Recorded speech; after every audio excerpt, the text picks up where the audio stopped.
Welcome to Pod Save America. I'm Jon Favreau. And halfway to Moscow, I'm Jon Lovett. I'm Tommy Vietor. On today's show, the Republican presidential candidates and Joe Biden are battling with each other over abortion a year after the Dobbs decision. The president road tests a new economic message and gets advice about his age from Hollywood. Texas Congressman Colin Allred stops by to talk about his Senate race against Ted Cruz. And we take a look at some feuds where it's tough to pick a side in a game we're calling $1 billion Baby. Let's get to the news. 1 year after the Supreme Court ruled that there is no constitutional right to an abortion, the Republican presidential candidates took a victory lap at a gathering of evangelical voters in Washington, D.C. over the weekend. Donald Trump, the twice-divorced frontrunner who's been indicted for paying hush money to a porn star, told the crowd that, quote, no president has ever fought for Christians as hard as I have. And, quote, I'm being indicted for you. Just like Jesus. Oh, yeah. He also bragged about appointing the justices who overturned Roe v. Wade, while opponents like Ron DeSantis and Mike Pence kind of criticized Trump for not yet supporting stricter abortion bans. Let's listen. Exactly 1 year ago today, those justices were the pivotal votes in the Supreme Court's landmark decision ending the constitutional atrocity known as Roe v. Wade.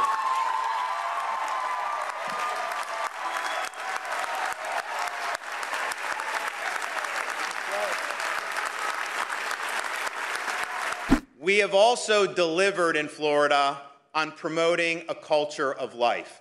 And that means signing the heartbeat bill into law that protects unborn children when there's a detectable heartbeat. It was the right thing to do.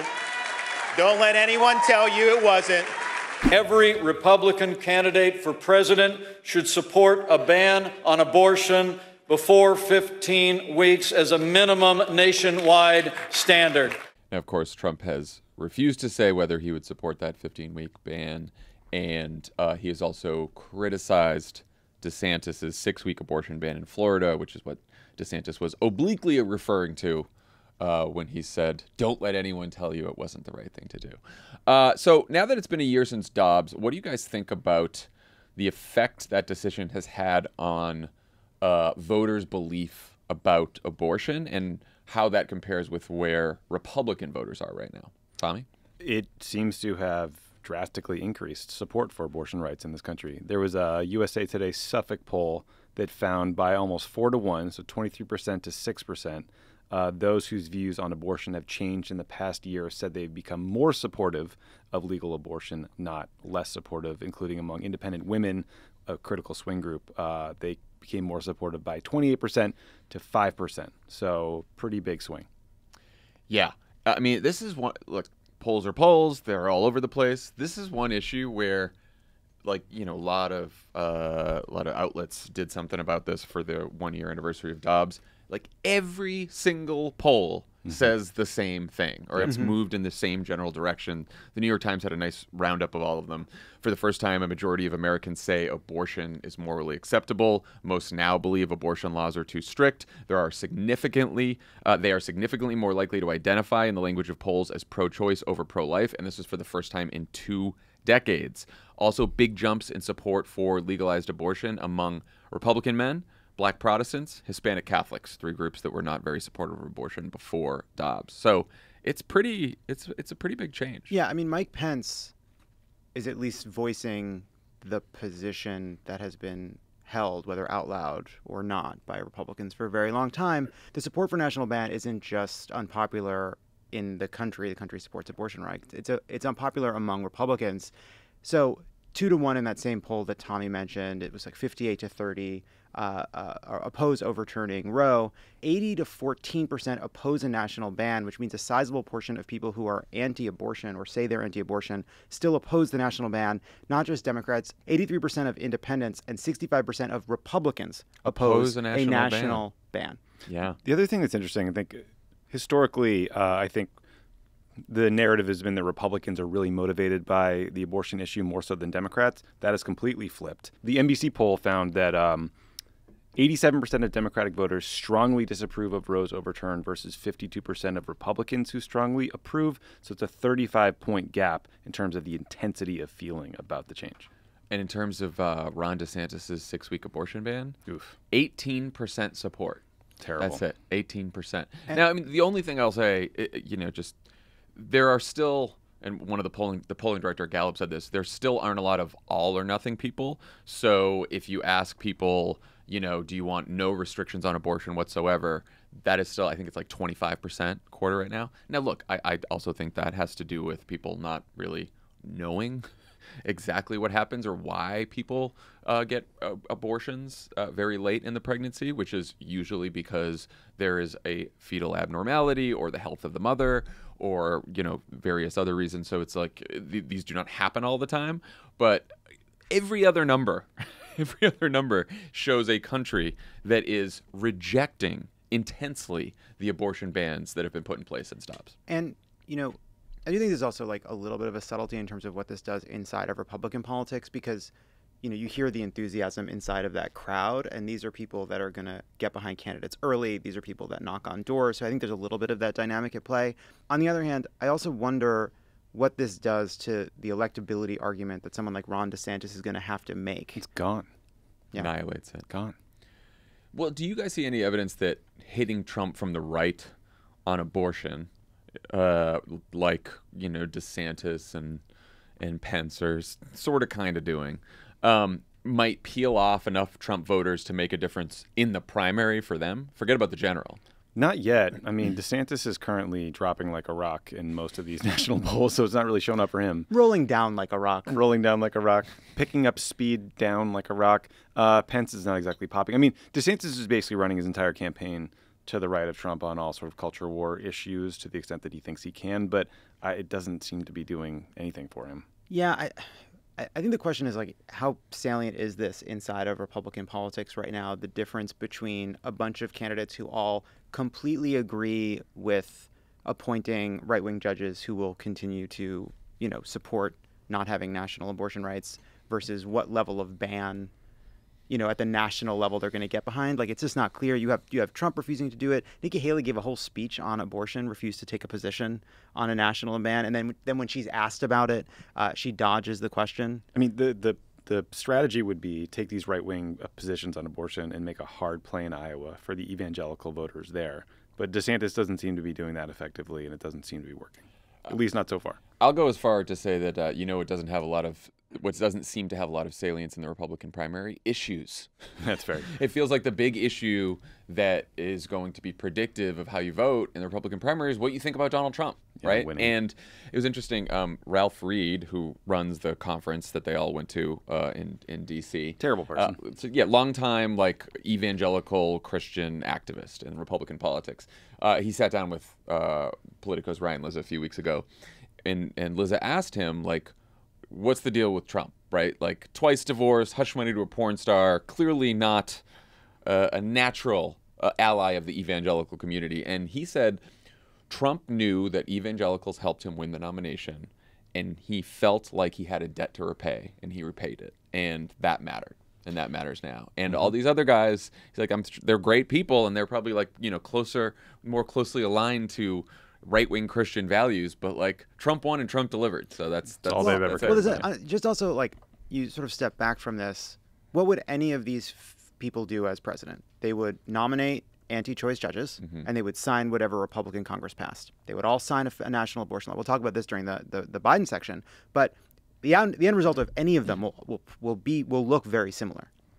So Politico has a story about vulnerable House Republicans in California and New York and a lot of those Biden districts who are now saying they aren't afraid of Democratic attacks on abortion in 24 so long as they support exceptions for rape, incest, life and health of the mother, and or first trimester abortions, which a lot of them do. What do you think about that? What do you think about their views on?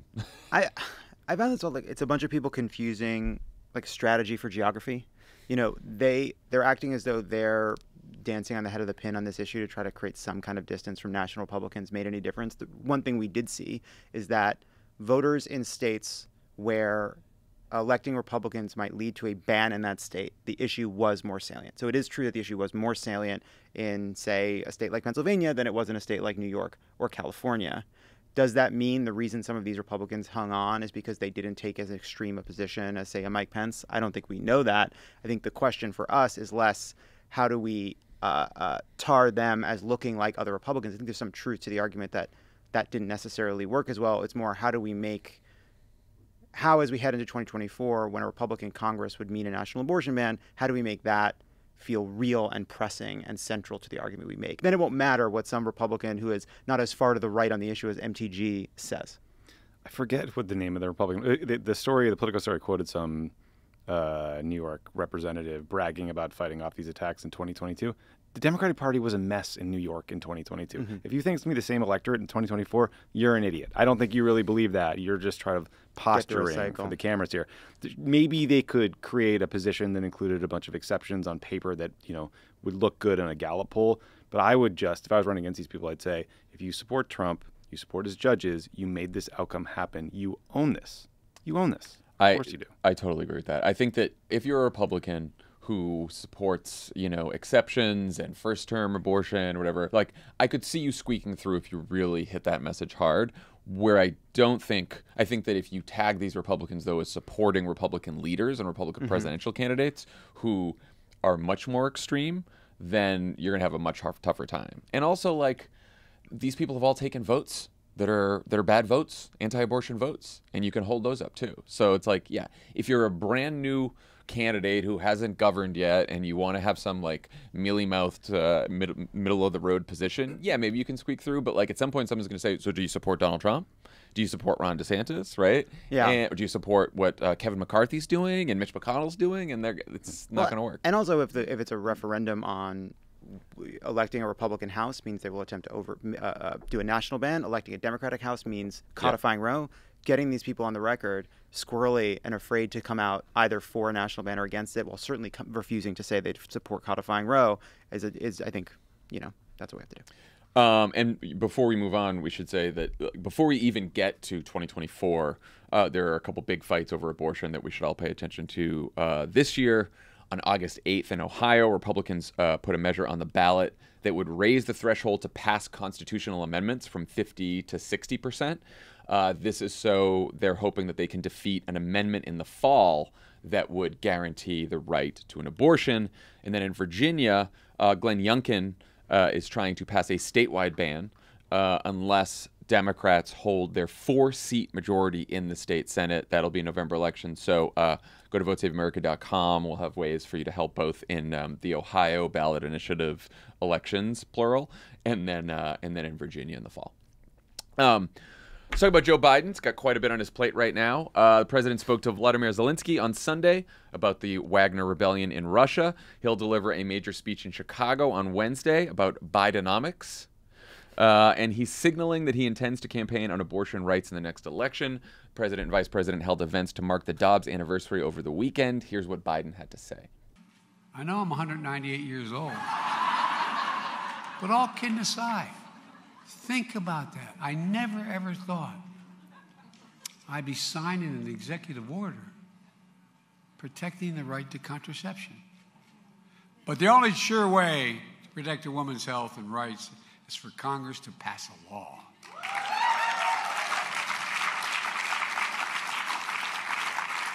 As I said before, the court got Roe right 50 years ago.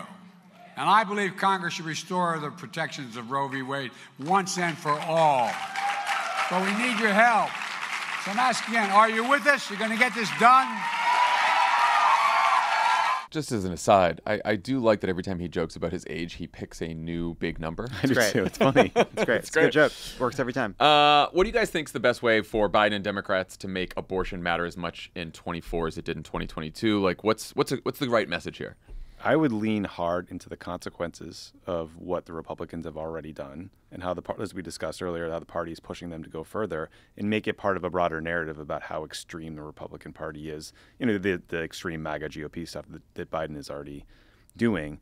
The other helpful thing for Democrats in making this argument is everyone knows this is happening. You know, this is not an issue that like some people are paying attention. It's like 92% of the country in polls know this is happening, and it's causing a cultural backlash. I remember last year, the CEO of Barstool Sports came out and said how Roe v. Wade is a litmus test for him and how it went against the Republican rhetoric on limited government. Like, this is an issue that can splinter the Republican Party, because I think there's there's some Trump fans even that like the version of him that's like the rich guy on The Apprentice and the kind of playboy, you know, like that image of him. They didn't buy into a party that has this like moral right-wing crusading Mike Pence invasive, scolding, awful strand of the GOP. And so I would just talk about the consequences, push this as hard as we can, make this a part of every story, and make it part of this broader extremism narrative. I think Mike Pence coming out there and saying every Republican needs to come out for a 15-week ban is going to force a lot of them to either say they agree or avoid the question, which is just a way of saying that they're open to it and would sign it. I think we just have to be crystal clear about this. If Republicans win the Congress, they will try to pass a national abortion ban. Every single Republican that has a chance of becoming president will sign one. So the question is, do you want a national abortion ban, or do you want to elect people who will fight to protect abortion rights and a whole bunch of other freedoms that are currently at stake in a court that may come for contraception next, may come for gay rights next, may come for a whole host of other freedoms next? And I think that sort of, we're going to have a Congress that protects freedom, or we're going to have a bunch of busybodies that tell you how to live and what you can teach and what you can read and what your doctors can do. And, you know, there are Republican candidates like Nikki Haley who are going to try to weasel out of this, are already trying to weasel out of this by saying, like, well, really you can't pass a national abortion ban unless there's 60 votes in the Senate, so it's very unlikely. Yeah, okay. But all we need to say is, like, if Republicans get enough power, they will pass the national abortion ban. That's all you need to know. If they get the votes, they'll do it. I don't think we need to explain the filibuster to people. Like, I think we've done enough of that. Oh, God, no more of that. And then DeSantis, I'm sure, will attack everyone else on the debate stage with him for not coming out in support of a heartbeat bill, which is a 6-week abortion ban. So he's going to push them to be more extreme, and he's going to attack them from the right over and over again. I don't think it'll work for him, but I think it'll harm the party. I think your point about consequences and talking more about the consequences is very important. I mean, the stories are gut-wrenching. They're gut-wrenching. And it's also, you know, as this is talked about in politics and in the media, it becomes very...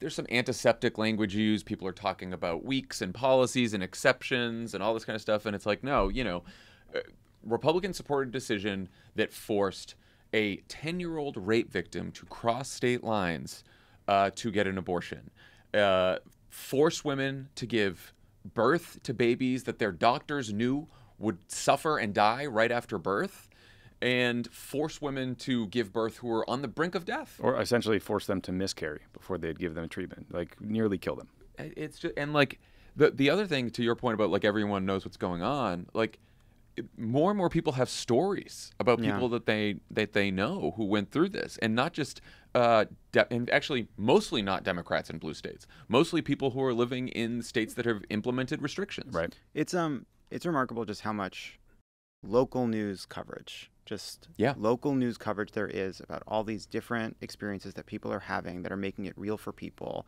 in a way that just goes far beyond anything like a political debate can do. It's more akin to what happened, I think, with the quick shift on gay rights, which is just more people started coming out, people started to know gay people, it became unassailable. You know, you can convince someone to go from being anti-gay to pro-gay. You can't make them go the other round. You can't, and there are people out there that have that in the abstract would have told a pollster that they were against abortion access, but they start hearing these stories, they start seeing it in their own lives, and all of a sudden you see the numbers moving. I mean, you can imagine an ad, not hard to make, where you have people who've been through some of this tell these stories, and then you have Donald Trump saying, they never thought I could do it, but I did it. I overturned the constitutional atrocity of Roe v. Wade. I put the justices there. All he's doing is bragging and bragging and bragging about it. And you just have that voice running in the background as you have all of these stories. Yes. And and as we get closer to, I think, just the reality of, I do think even now, you see the sort of the same people that said it was hysterics to say that Roe v. Wade was about to be overturned are now saying it's hysterics to say that a national abortion ban is possible. It is absolutely possible. Oh, yeah. And we need to really start driving that home for people. If Republicans, the Senate map is fucking terrible, Republicans could win the House, they can win the White House, they will pass a national abortion ban. Yeah. And now, we were talking about the percentage of people who opposed a nationwide ban, which is like 80%. 53% want a federal law ensuring access to abortion. Biden is promising to do that. Considering the current Senate map, which is not great, do you have any concern that Biden's overpromising when he talks about codifying Roe? mean, he doesn't describe it as we will do, like, he describes it as if we win, we will do it. It's something we need to do. I don't think there's anything wrong with laying out the stakes. If enough people come out and make this an issue, we can do it. If they don't, we can't. Nap is tough. Yeah. Best pickup chances are Florida and Texas for Democrats. It's tough. 24. So here's what we need to do. We need to win all of the slightly easier Senate races in Wisconsin, Michigan, Nevada, and Pennsylvania. Not states where you usually put easier Senate races next to it. But slightly. Right now, Democrats probably favored in those states slightly. Then we'd need to win Ohio. Sherrod would need to win. And Tester would need to win. Manchin, it doesn't really matter because if he loses or he stays, he's still going to be a pain in the ass about this, right? But you wouldn't need that. You just need Ohio and Montana, but you need to win both. And then we'd need Gallego to win in Arizona. Then you would have possibly 51 Senate Democrats or 51 votes, because you'd have Harris breaking the tie, to get rid of the filibuster, to codify abortion rights. And then we'd also need the House. So we can do it. It's not impossible to do that. Well, I think that's you'd also then need to make sure all of the Democrats would be willing to get rid of the filibuster. But I do think at that point, if there are some who are a little nervous about it, would they want to be the one to stand up and say, no, I'm blocking this? Like Tester, who just won 6 years? I don't know. Like I think then you'd have a good chance. We just went through the first midterm elections we've had since the overturning of Roe, and we saw the way that it already scrambled some of our expectations in politics. So yeah, I think we have to fight for it. All right, so the White House released a memo this morning on Bidenomics, where they argue that the president's economic policies are both working and supported by most Americans. What's your take on the memo, the strategy, the name Bidenomics? I'm into Bidenomics. I like the name. I kind of like it too. I really like it. It reminds me of when we just embraced calling it Obamacare, and then as Obamacare became more and more popular. Freakonomics. Listen, I like them both. Yeah. But what I was going to say is only that, like, you read the memo that the White House put out, kind of walking through all the policies, and it is just sort of a, it's a strategy. It's a restatement of their policies into a kind of coherent message.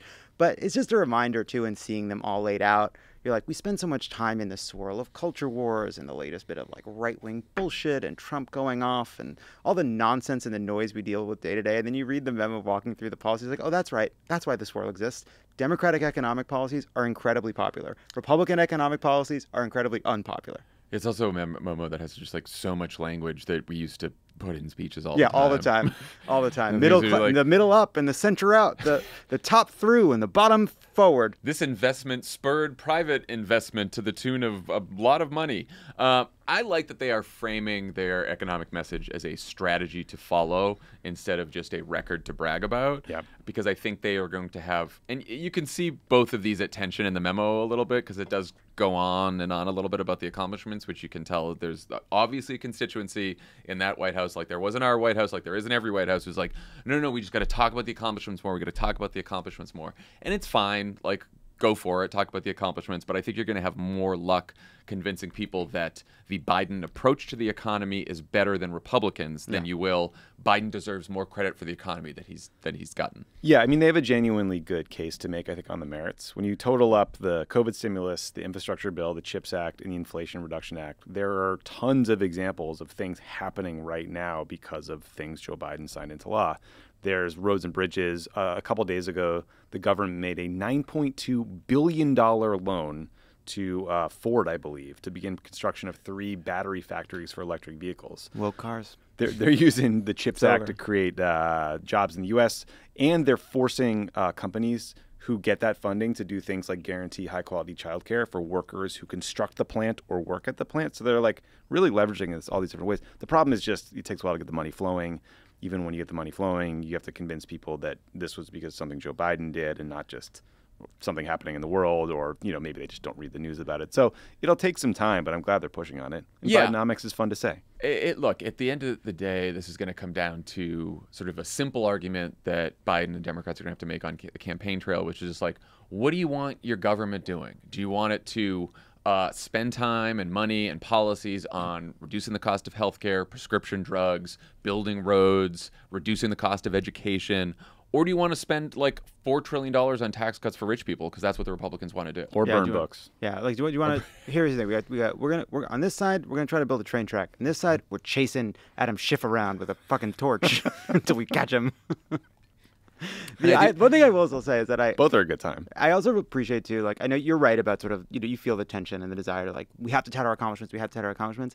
I appreciate that there was only a couple places, maybe only really one, in that whole memo where they did what we used to feel like we had to do all the time, which is like we know there's a lot left to do. We know there's more work to be done. It was just on inflation, where clearly they must see a lot of sort of headwinds in the polling, that they made sure there's more work to be done here. We're not all the way there, but we're seeing some improvement. And the United States is doing better than a lot of other countries, if not all of them, when it comes to inflation. They do love that point, too. It's a good point. A global problem thanks to the war and a bunch of other challenges, supply chains, blah, blah, blah. No, I get that. I just think that voters are going to be like, pissed, I don't care that folks in the UK are paying more for their bread than I am. I'm still fucking annoyed. No, you know? If you go to a supermarket and yell at a woman buying eggs, being like, there was a bird flu cull, like, it's not going to work for you. But again, if you just say, look, elections are a choice. You either get cheaper health care or you get tax cuts for rich people. What do you want? That's an easy one. It's a good one. That's an easy one. There's also a new NBC poll that has Biden ahead of Trump by 49 to 45%. We like that. Though his approval rating is at 43%, and 55% of voters say they have major concerns about Biden having the necessary mental and physical strength to serve another term. What do you guys make of those seemingly contradictory numbers? And were there any other parts of that poll that stood out to you? Yeah, I don't think they're particularly contradictory because I think everyone's concerned about Biden's age, but they also don't like Donald Trump, and now they don't like Ron DeSantis. Yeah. The part that they have bigger concerns about Trump's personality than Biden's age. Right. What stood out to me was actually not just how unpopular Ron DeSantis already is, but how unpopular and well-known he already is. Right. He's at 30% to 46% disapproval to approval. That's 3/4 of the country that's already gotten to know him. He's already nearly at 50% disapproval. That is really fucking bad. And it turns out becoming nationally known for picking fights with librarians and Disney is not the winning strategy to rally the country he might have otherwise have thought. Apparently not even a winning strategy in your own Republican primary. So far, Trump has widened his lead in the primary in this poll, which I want to mention because last week I think there was some poll that Dan and I talked about where it did seem like Trump was slipping a bit. But CNN. A CNN poll, right. But in both polls, Ron DeSantis isn't gaining. Well, no. Neither poll was he gaining. The good news for Ron is that in the expanded poll, it's 51% Trump, 22% DeSantis. The head-to-head, it's 60% Trump, DeSantis at 36%. So he's just getting crushed. I mean, I found that poll depressing, but what I expected. But more than anything, bad news for DeSantis. Although half the Republican primary wants Trump to be the leader of the party going forward. Half of them want new options. There's an opening there for somebody to make a play. DeSantis is just flailing at it. I was at Disney with my family the other week, and I don't know if this is a story that's real or not. I hope it is real, that no one ever dies at Disney World because they continue to resuscitate until you're off the grounds so that no one ever dies in Disney World. I was just thinking about that. And that. What if you choke? Disney has defeated death itself. You think they're going to lose to Ron DeSantis? Mickey Mouse? Are you? I was at this. They do these light shows and things. People were calling for Mickey to come out like they wanted to kill him. They were like, "Bring me Mickey." Ron's not going to beat that. You can't beat that. That's in our blood. You can't beat that. That's all I wanted to say about that. Run, Mickey, run. Yeah.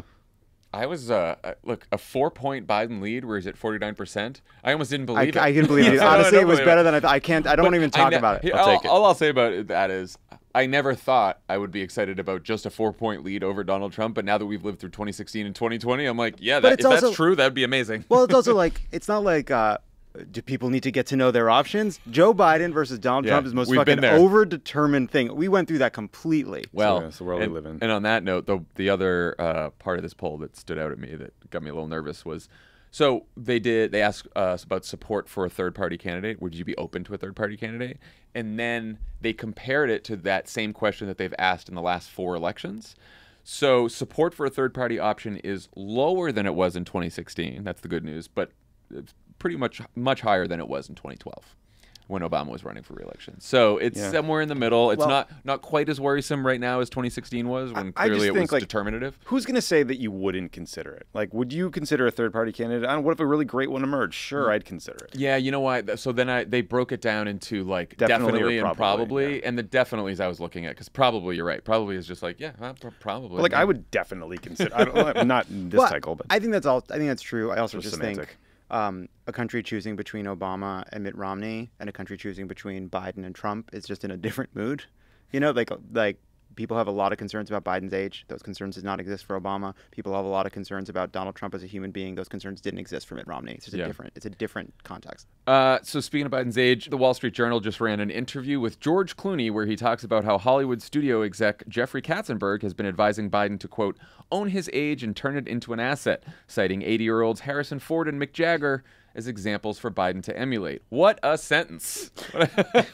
Didn't think I'd be saying that today. You guys think that's good advice? I don't even know what the advice really is. I guess to own his age? I think own your age, laugh about it, make jokes like the one we heard earlier. That's great advice, but it has to be coupled with great management of the country and things generally going well.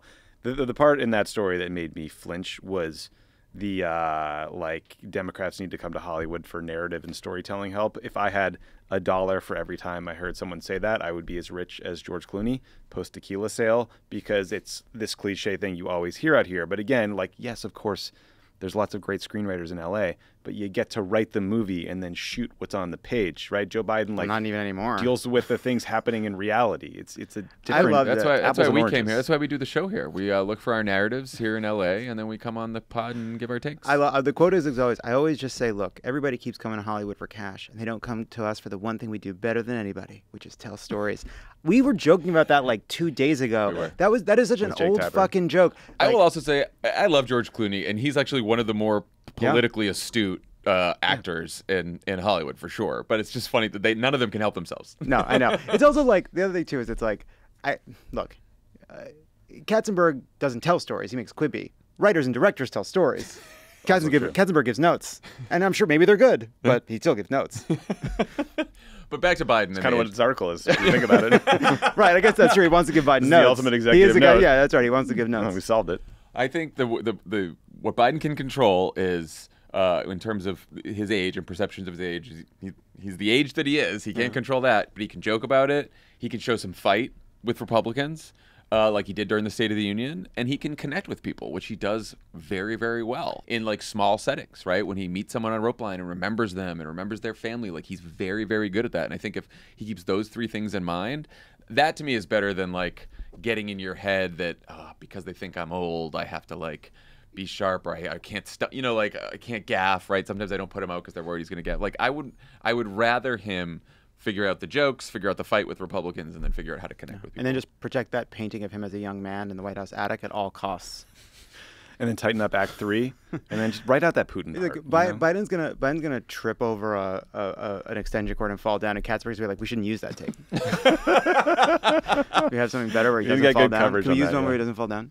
All right, let's do a few quick hits on the latest headlines. Tommy and Ben recorded an excellent bonus episode of Pod Save the World over the weekend. Thank you. On the Wagner Rebellion in Russia. You should check it out if you haven't. And if you want to know what the hell is going on there, it's great. Prigozhin, leader of the Wagner Group, said Monday that he never actually meant to overthrow the government. He just wanted to lodge a protest, which is, I guess, to lodge a protest, you get a bunch of troops together and you march on Moscow. It was with a guns. civil rights march. Yeah. It's like, I fell down and ate a pizza. Tommy, for people who haven't been paying close attention to what happened over the weekend, what should they know? And where do things stand right now? So the gist is this guy, Yevgeny Prigozhin, who's this Russian oligarch who... Thanks for saying his first name. No problem. He runs this private mercenary force called the Wagner Group. He has been in a fight with the Russian military for months now, and then he claimed that his guys got hit with a Russian airstrike, and then he went nuts, and he started marching his troops towards Moscow.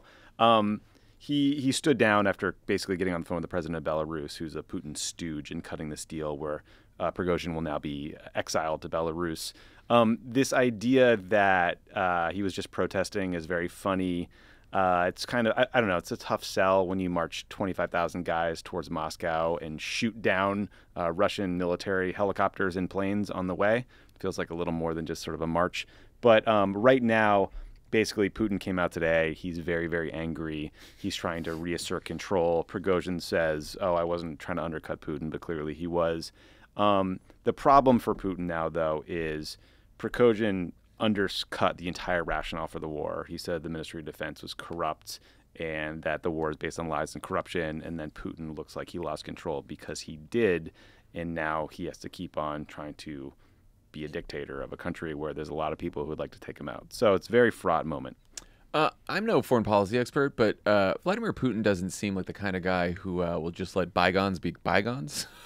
He's gonna let him live in Belarus and just forget about him. I'm wondering if Prigozhin's gonna fall out of a very tall building in the near future. We'll see. Yeah. I would not. If he offers you to pour you tea, I would say don't share take tea. The tea. No. You drink from a different pot. Yeah, you bring your own tea. We got a few 2024 primary updates for you. Ron DeSantis is taking his deft political talents to New Hampshire, where the most influential Republican women's group there released a statement attacking him for scheduling an event at the same time as their annual fundraising lunch.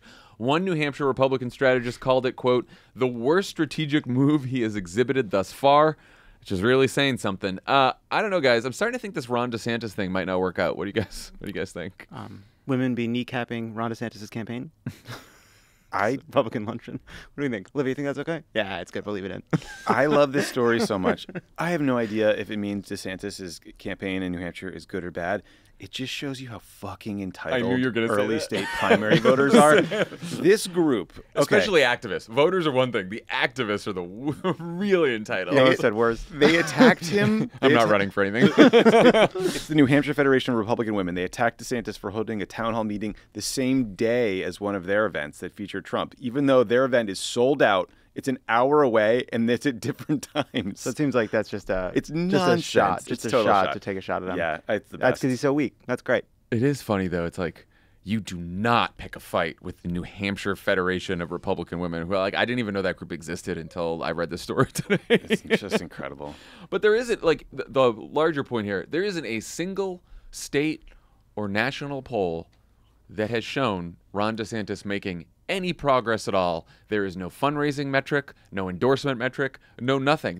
You can't see a sign anywhere of Ron DeSantis making up any ground yet. That's the other fun thing in that story is DeSantis rolled out a bunch of state elected endorsements, and like 4 of them had already announced that they endorsed Trump. So then they got into a big fight. The DeSantis super PAC got in a fight with these state elected officials, and it's like, what are you guys doing? That's awesome. I love it. It's also just like it's a little bit of it's a virtuous circle from our point of view, which is that he's covered as an unpopular weirdo. And so all the stories that lend themselves to the narrative of an unpopular weirdo, and we're in Hollywood where we tell stories, are, you can't get away from it. And there's reporters chasing Ron DeSantis around, waiting to eat a hamburger weird.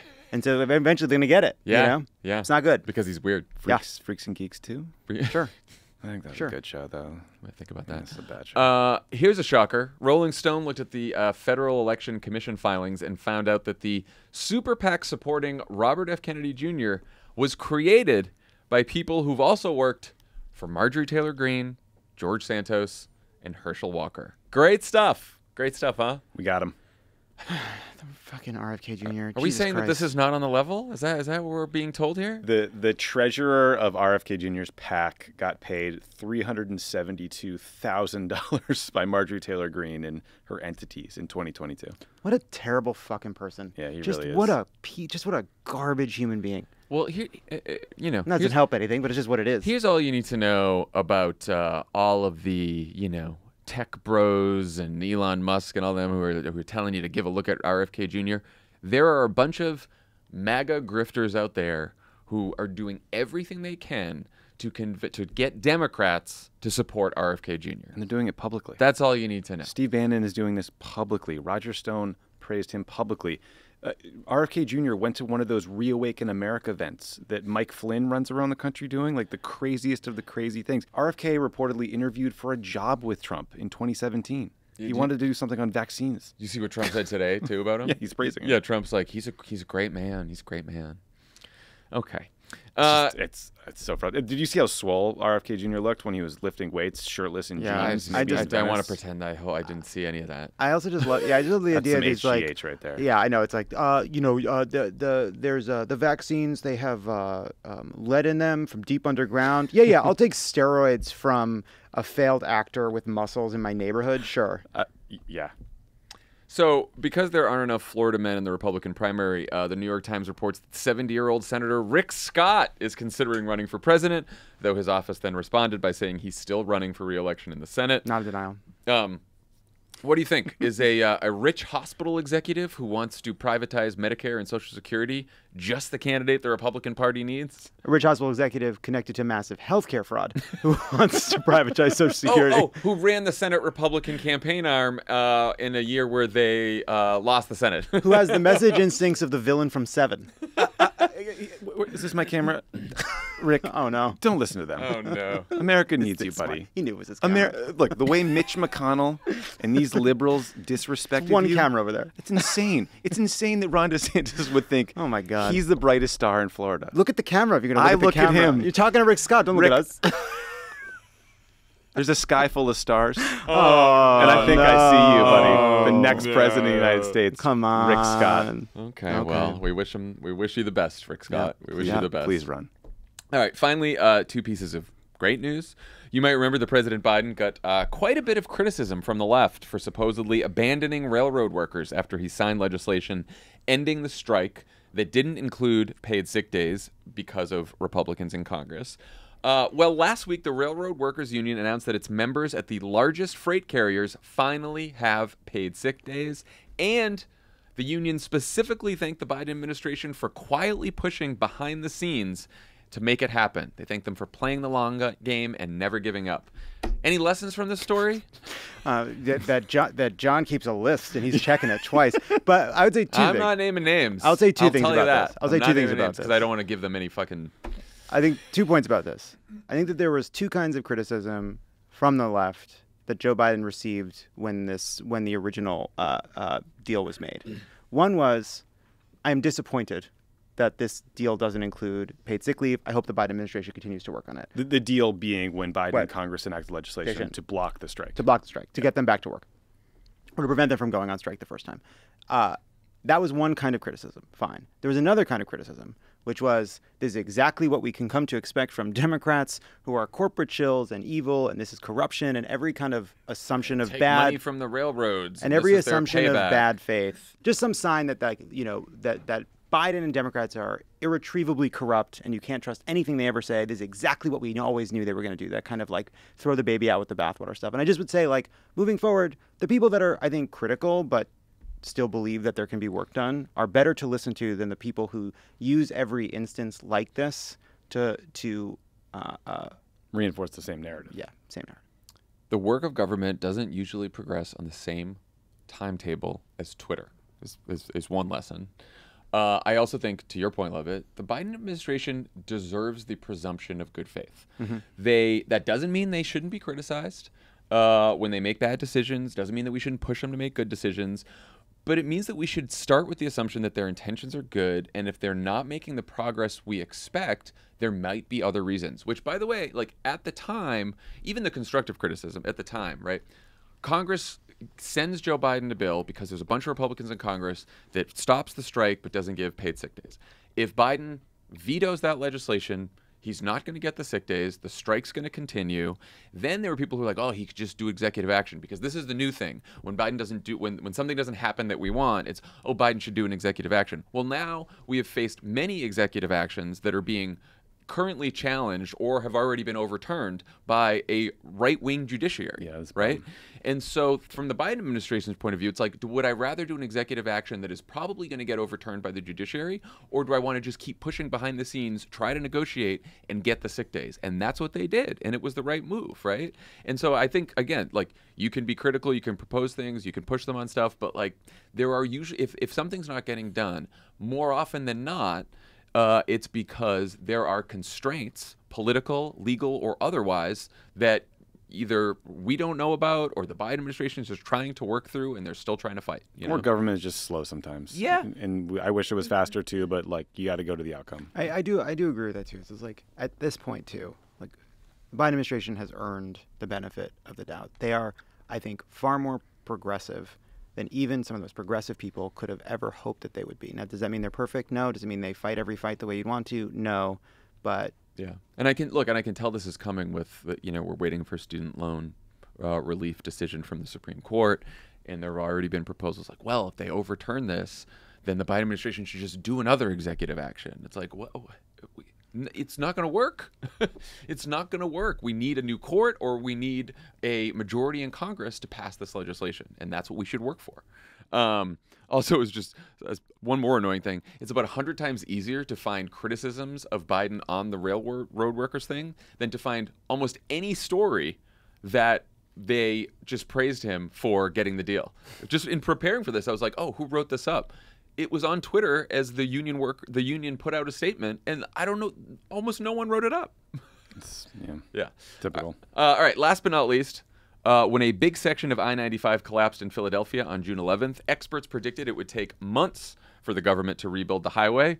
But thanks to the Biden administration, Governor Josh Shapiro, and a lot of union workers, it opened this weekend. What do you think? Is it time to bring back hashtag Democrats Deliver? a couple points about this. One, Jews get shit done. That's all. That's all I want to say that, okay? I don't know if I can say that in this country anymore. Depends on the audience. But two, we can build a highway in 2 weeks. In this state of California, it takes 6 months to get an environmental impact statement for a bike path. It's just going to be a lane. They don't have to move anything. There's no digging. It's just paint. So we can build things really quickly. So maybe we fucking should. A highway in 2 weeks. Think about how long it takes. LAX has been a pit. Oh my God! For years. God.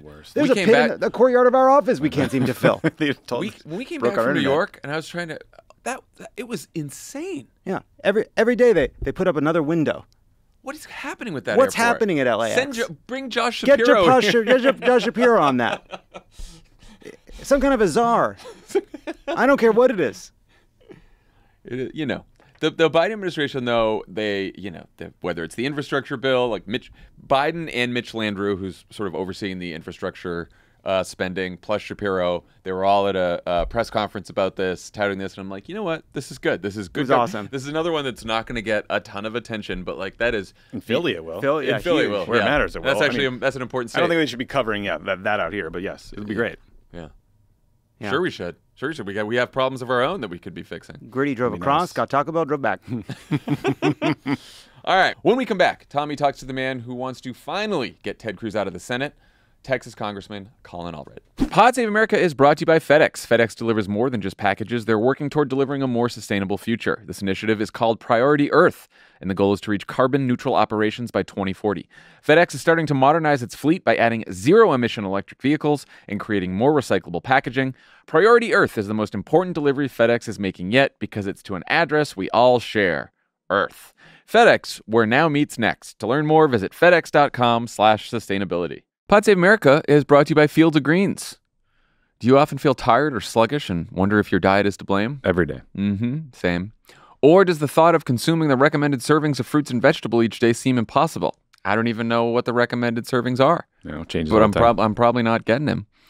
If you answered yes to any of these questions, then Field of Greens could be the perfect solution for you. Simply mix a scoop into your favorite drink or smoothie and you are good to go.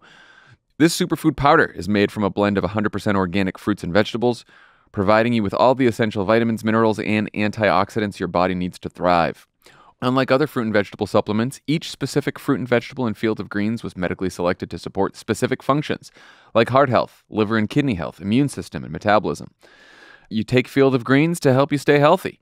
It works fast, and if you're like me, you'll feel healthier, have more energy, your skin and hair will look healthier. It's important. But the biggest benefit is the better health promise. Take Field of Greens and at your next doctor visit, if your doctor doesn't say something like, whatever you're doing, it's working, keep it up, return it for a refund. There you go. It would be wonderful if a doctor said that to me. Add Field of Greens to your daily routine and see why their powdered greens have earned over 4,000 five-star reviews. To help you get started, they're offering 15% off your first order, plus get another 10% off when you subscribe for recurring orders. Visit fieldsofgreens.com and use promo code CROOKED. That's fieldsofgreens.com, promo code CROOKED. This show is sponsored by BetterHelp. Imagine you're looking at a scale with everything you do for others on one side and everything you do for yourself on the other. Is it balanced? No. No.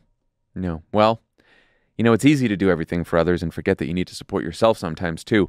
Therapy can help you clarify your values and find more balance in your life, so you can keep being a rock star for others without forgetting yourself in the process.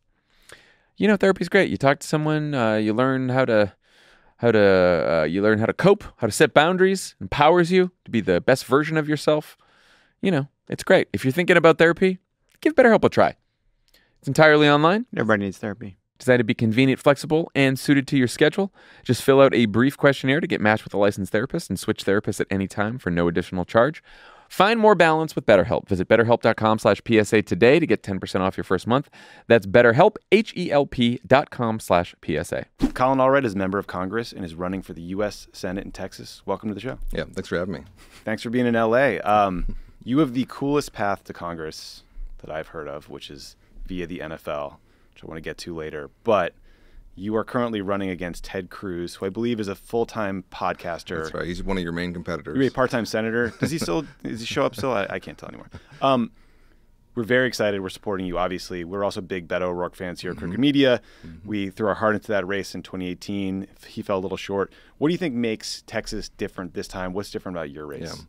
Well, we're going to build on what Beto did. I think what Beto showed is that in Texas is a place where change is possible, and the folks he got excited in 2018 was incredibly important. It's going to be important for this election. But I've never lost an election, and I don't plan on starting now. And I have experience beating Republicans. Back in 2018, I ran against a 22-year incumbent Republican who had been unopposed in 2016. At this time, before that election, no one thought I was going to win that race. This is a big flip. It's a big flip. And we ended up beating him by nearly 7 points. Yeah. So we know what we're doing. I think Texas is ready, but it's also true that Ted Cruz has shown that he's not serious about this job, right? As you said, he's a mostly full-time podcaster. He's podcasting 3 times a week. I don't even do that. It's my full-time job. Honestly, just think about representing 30 million Texans in the United States Senate, all the responsibilities that come with that, and finding time to demagogue 3 times a week. Or, when you're not doing that, finding ways to get onto Fox News every chance possible. But that's actually not the job. The job is to pass legislation to help Texans, to help the country. We can't afford 6 more years of him in Texas, but also at the national level. I was there on January 6th, about 50 feet away from him, when he was the senator who objected to the results in Arizona. And I'm sitting there thinking, what does my own state senator know at all about what happened in the election in Arizona? And we know, of course, what happened that day. And we have to have a response to that, and I think we will. Were a lot of people kind of making their way over to you on January 6th, kind of introducing themselves for the first time? 'Cause I feel like you could have, look, the QAnon shaman was not going to get past you in pass protection or anything else. I have to say, anything physical that comes up in the House of Representatives, people look to me, but especially that day. It's funny and it's not funny, right? Yeah. I texted my wife, who was at home with our son, who was not yet 2, and she was about 7 months pregnant. And I sent her a text that I thought I'd never have to send in this job. Whatever happens, I love you. Oh, my God.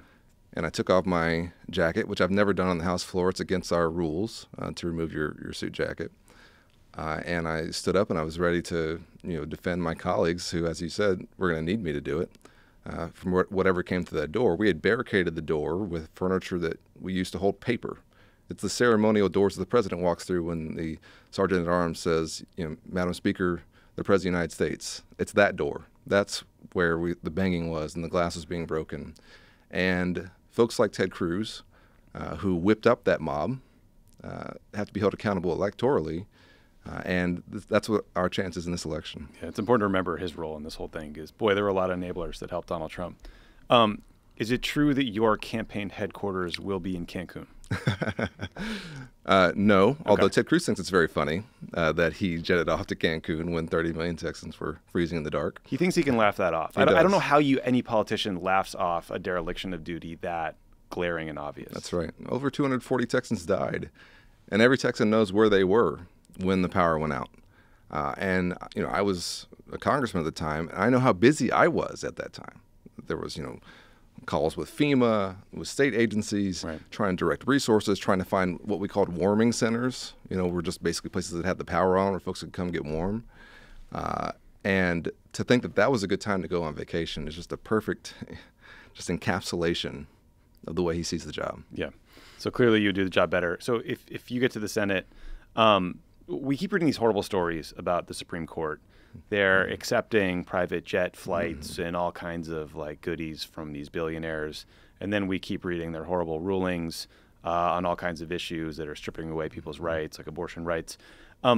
Do you support any Supreme Court reforms, like term limits and things like that? Well, listen, I actually represented Harlan Crow for the last 4 years. He's a constituent of mine. I know him. You've been to his museum? I've been to some properties of his. I don't think I've seen that. Okay. And I just think it's ridiculous what we're looking at right now in terms of this being the most unaccountable body really in our government. All of the lower courts have some system of ethics, some code of conduct, and they're self-policing. And so we have to change that. I think that when it comes to the Supreme Court, the most important thing we can do is have 50 senators who will vote for Joe Biden's next nominees. Because as you know, we saw the last time Mitch McConnell was in charge of the United States Senate, how long, 11 months, he held open the seat that Merrick Garland was nominated for. And I think that'll happen again. And so that's why it's so important that we win this election, because it could determine who controls the Senate, and we can. That's one of the things that folks have to really, I think, understand and get on board with. This is a very winnable race. It's a tough race, but it's a winnable one, and we need your help. So if you're listening to this, go to colinallred.com and get involved. So it's been about a little over a year since the Supreme Court stripped away abortion rights by overturning Roe versus Wade. Yeah. President Biden is promising to codify Roe versus Wade into law. That would probably require getting rid of the filibuster in the Senate so that we can get to a vote so the Republicans couldn't block a vote. Is that something you'd consider doing? Well, I've been calling for us to get rid of the filibuster. I was a voting rights lawyer before I came to Congress. Yeah. And our big push in the last Congress, as you probably remember, was the John Lewis Voting Rights Act. I spoke with Senator Manchin about it. I was actually asked to give him a call and talk to him about it from a voting rights perspective. And I thought we had an agreement on moving to a speaking filibuster. It's obviously a legacy of some of the darkest days of our country, but it's also at this point just standing in the way of fundamental reforms that are necessary to keep our democracy thriving. And when you can't address voting rights because you have to have 60 votes in a body that's determined by geography, then you're locking yourself into a future where you can't have any kind of legislative advancements. And we know the Supreme Court's not going to do it. And of course, I actually been thinking this for some time, that the model of relying on the courts to be sort of our advancer of our civil rights is long past. And we now have to do it through legislation. We had 50 votes in the Senate to do that in the last Congress, but not 50 votes to get rid of the filibuster. I will certainly not let the filibuster stand in the way of that or anything else. I think we will have to still work in a bipartisan way in the United States Senate. That's going to continue to be true. But I don't think that we should allow this supermajority threshold to stay in place. Yeah. The other, I think, that I imagine is probably really important to your constituents in Texas is immigration or immigration policy. I think for a lot of people in other parts of the country, it can feel like a problem that's far away, right? The southern border is not where you live if you're in Michigan or something. For you guys, it's literally on your southern border. I saw a poll from last year that showed 52% of Texas voters supported busing migrants to other parts of the country. So clearly there's enormous frustration about, feeling like this is a problem that's being put on Texas. What are you hearing from voters, and what do you want to see President Biden or Congress do to solve the problem? Well, I have kind of a personal relationship with this because after the Second World War, my grandfather fought in the Navy in the Pacific and then came back and was a customs officer in Brownsville, Texas, the very tip of Texas. That's where my mom and my aunt grew up, went to high school, and then I spent most of my summers driving down with my mom to Brownsville to see my grandmother there. And, I think that when you talk about the border, it's not just a political backdrop. Yeah. And that's what I see Ted Cruz using it as, is to go on almost like a political safari and, be like in the bushes pointing out, migrants. That literally happens. It for literally listeners happens. who don't know. You're a United States senator. Yeah. Where's your legislation to do something about Right. it? How are you going to help these border communities deal with these surges, which, as you know, are driven by geopolitical forces, sometimes by climate change, sometimes by many factors, right? Venezuela's in collapse. 5 million Venezuelans have left the country. We're seeing a lot of them showing up at the southern border. So we have to support those border communities much more. And this has been across multiple administrations, where the burden of these geopolitical impacts and of our inability to pass any kind of comprehensive immigration reform ends up falling on communities on the border that then have to have the Catholic charities maxed out, local communities maxed out, people sleeping under the bridges, people sleeping on the street corners, and that's frustrating. But it doesn't have to be that way. As we've had frameworks both in the Bush administration and in the Obama administration around a comprehensive reform that would have billions of dollars for border security. Every country has to secure their own border, but that would also much better allow us to process folks who are seeking asylum, much better allow us, I think, to treat people consistent with our values, which is the kind of false dichotomy that I see Ted Cruz and others setting up, which is that if we're going to have an immigration system, it either has to be so harsh that it's completely out of whack with our values, that we are going to try and make it so hard and mean for folks, separating families. Yeah, that they're not going to want to come, which we know from the situations they're leaving, that's not going to work. Right. Or that we can't do anything at all. That's just not true. We can do something about this. And so that's my frustration, I think, on the issue, by and large, is that it's been used as such a political divider. But we pretty much know what we need to do to address it. And we need a senator from Texas who will do that. We know Ted Cruz won't. Yeah. I mean, one thing I wonder about, we both worked in the Obama administration. Mm-hmm. I was on the foreign policy side. I saw the administration use sanctions to punish countries frequently. Currently, the U.S. is sanctioning the hell out of Venezuela, which you mentioned. I think a quarter of the population has left the state in the country in recent years. Do you think, what do you think about sort of the international, we talk a lot about the border. Yeah. Are there things you would like to see Joe Biden or any president do, like sanctions relief for Venezuela or Cuba or other places that might kind of reduce the flow of migration? Well, I remember when, in the Trump administration, they cut foreign aid to the northern triangle countries because they weren't doing enough to stop migration. And it's like, do you understand that cutting that aid is going to increase migration from these countries? We do have a role to play, certainly, in helping to stabilize, particularly the countries that are in our own backyard.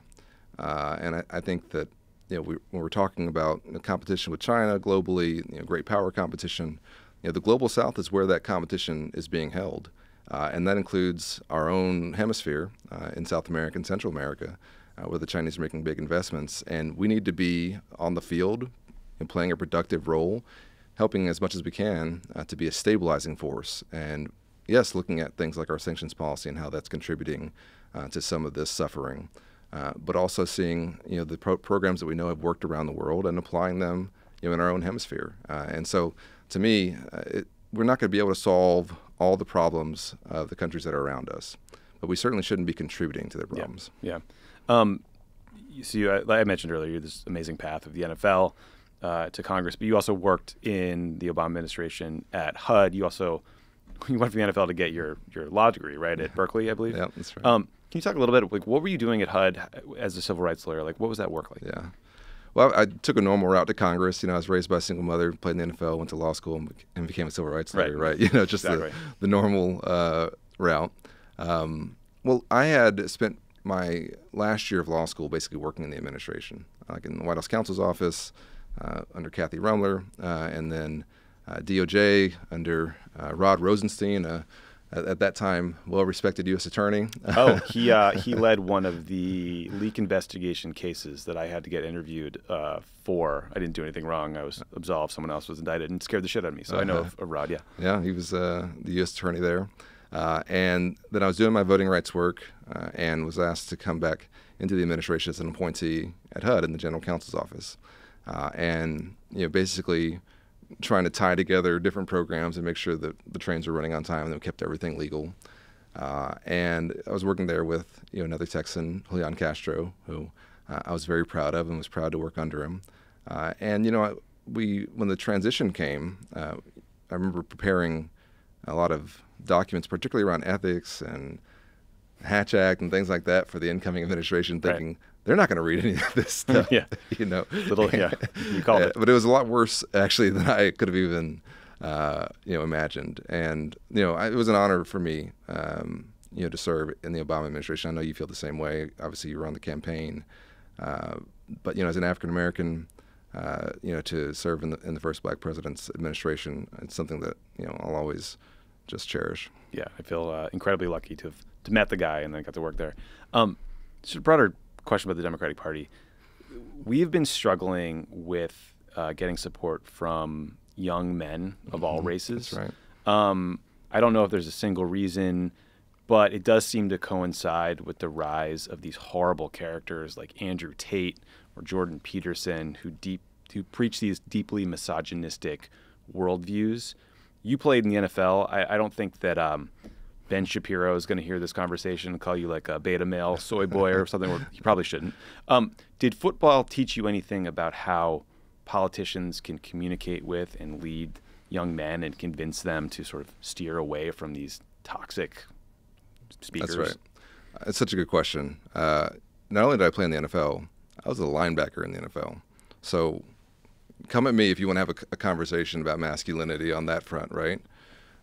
But you're exactly right. There are so many toxic examples out there.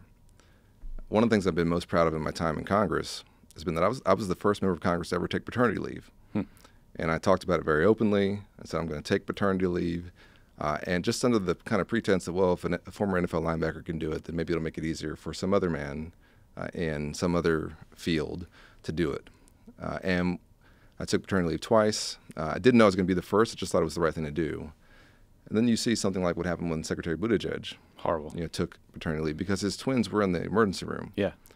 And they're saying, well, you didn't have the baby. And, much worse than that, of course. Horrible things, yeah. And I think, what is wrong with this culture around men? That's the conversation that we're having. But I know that we have to have examples. And I think, one thing that people, I think, don't realize about athletes and my experience in the NFL is that there's a lot of really decent guys who are very productive and do good work in their communities, who are thoughtful, who want to be, productive citizens, who've overcome tremendous things to get to where they are. And they have nothing in common, by and large, with these idiots you see, taking pictures of themselves with expensive cars and saying and spreading these like worse versions of what it is to be a man. And if I can be an example to counter that, I will. But trust me, if you think that as Donald Trump said that was just locker room talk, the way he was talking about women, that's not been my experience, and I spent most of my life in locker rooms. Yes. And there is a much better and different way, and we just have to have examples to model it. And we have to be out there and out front. And you're right, though. We have had an issue with young men feeling like this democracy is for them as well. And so that's one of the things I've been working on since before I came to office, and I'm going to keep working on it, that, as President Obama used to say, this is not a spectator sport.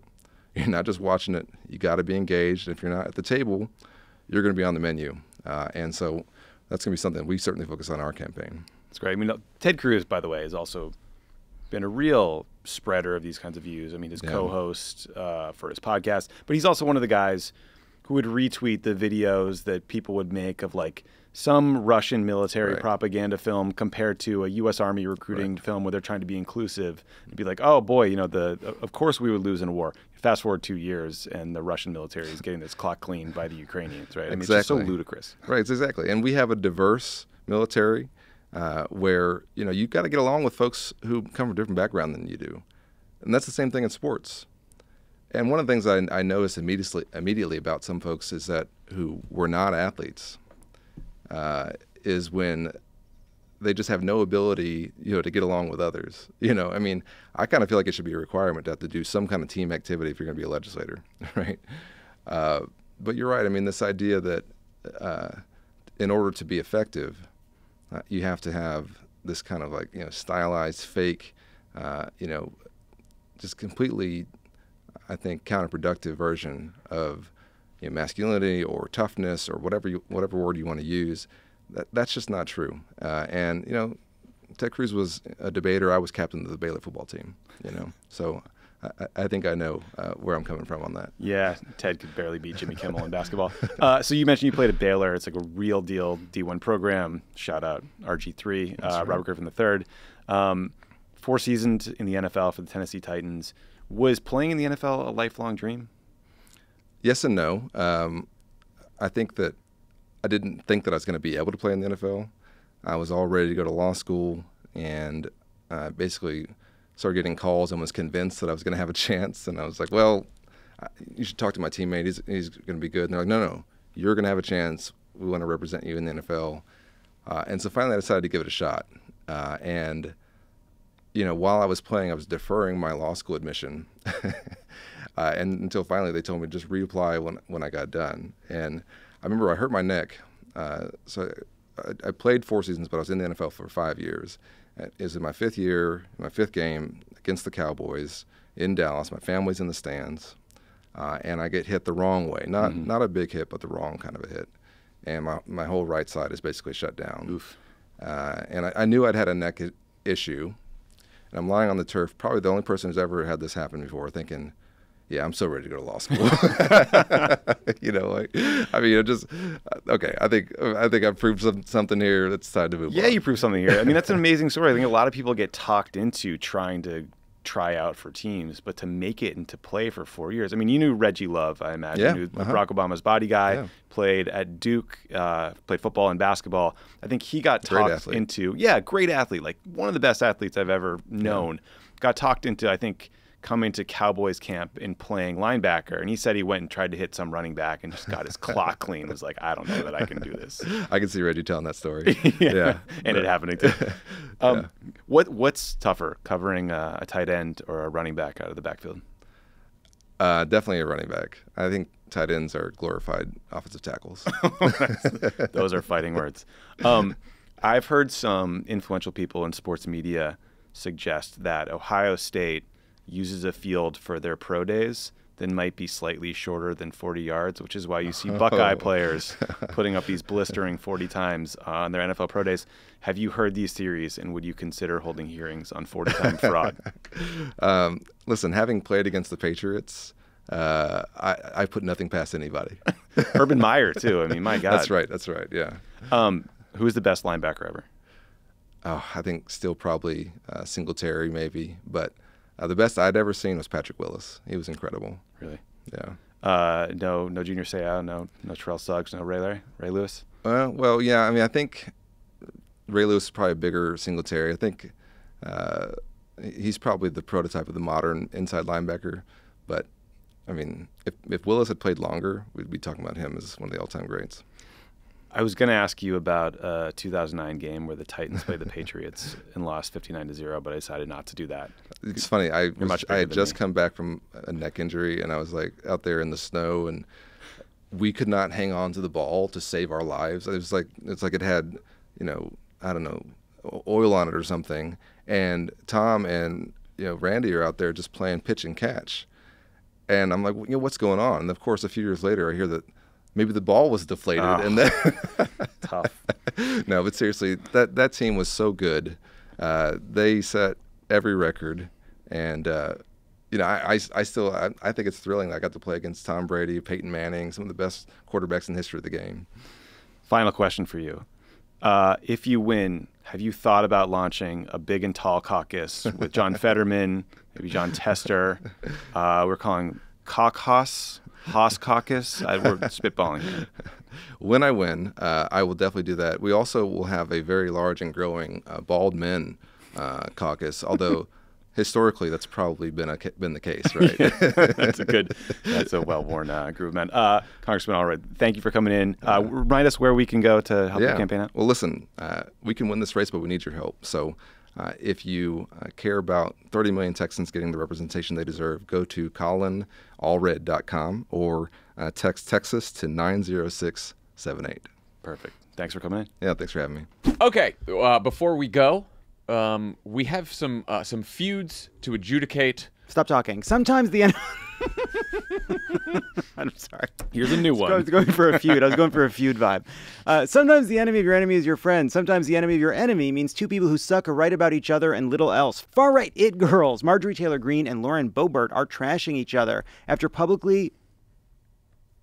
Far-right it girls Marjorie Taylor Greene and Lauren Boebert are trash-talking each other publicly after MTG called Boebert a little bitch on the House floor for copying her articles of impeachment. Let's take a listen. Congresswoman Greene claims you copied her resolution. Yeah, I'm not in middle school. Can you comment on the report that she cursed at you on the floor? Like I said, I'm not in middle school. Meanwhile, the boys are fighting too. Last week, Elon Musk was making fun of Meta's upcoming Twitter rival Threads when a fan warned him about Zuck's martial arts prowess.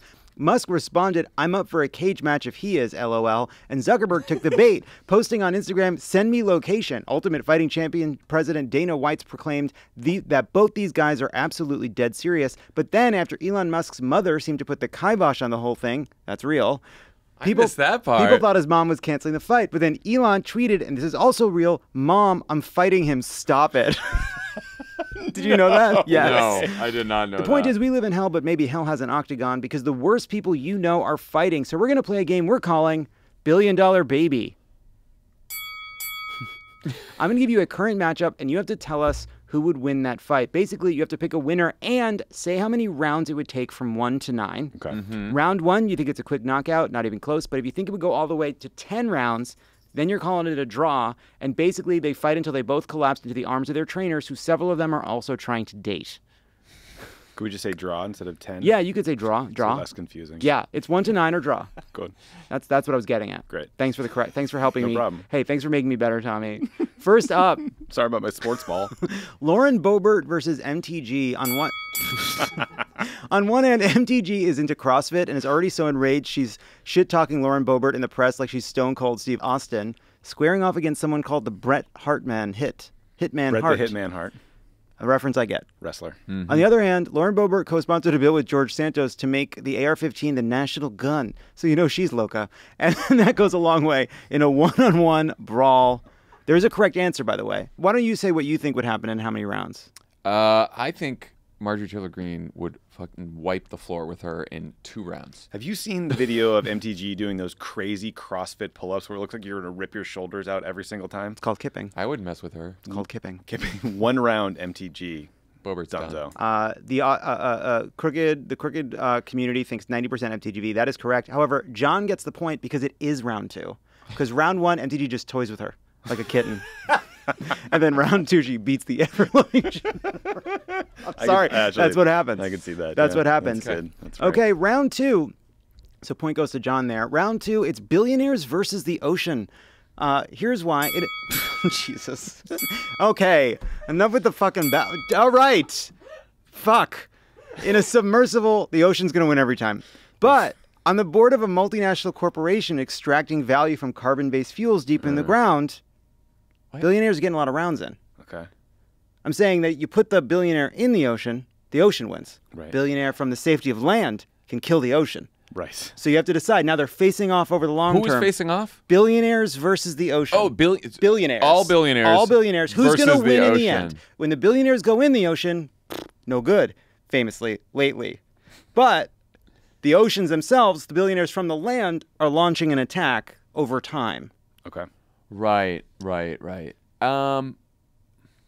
So I'm going to say I think that the ocean wins in the 8th round because that ocean is coming for us all, and it's going to hit the most expensive beachfront property first where the billionaires live. So they're all going to drown. See, I think the billionaires are going to win because the oceans end up swallowing all of us and all life on this earth. The billionaires are going to escape to Mars. Right. Wow. Yeah. Wow. Or seasteading.